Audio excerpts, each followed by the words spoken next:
Un aiuto alle zone dell'altopiano di Asiago devastate dal maltempo della scorsa settimana è quello che parte dal territorio di Rossano Veneto e che si propone di rendere meno amara la lunga fase della ricostruzione di boschi e foreste completamente abbattuti dalla furia del vento.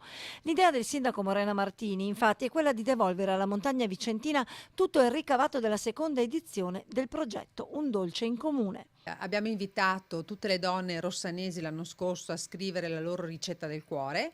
Quest'anno l'edizione Un dolce in comune 2 è allargata anche alle donne del Bassanese, quindi fate ancora in tempo ad inviarci la vostra ricetta con una vostra foto e sarà pubblicata in questa nuova edizione. Come detto, tutte le offerte raccolte con la vendita del secondo volume finiranno sull'altopiano di Asiago. E il poco o tanto ricavato che ci sarà aiuterà, una piccola goccia nel grande mare degli aiuti che arriverà al nostro altopiano. E allora ecco l'appello lanciato dal sindaco Martini.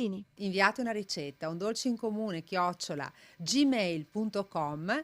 Il termine è brevissimo perché è il 10 di novembre, il 10 di dicembre lo potremo consegnare e potrete avere uno splendido regalo di Natale.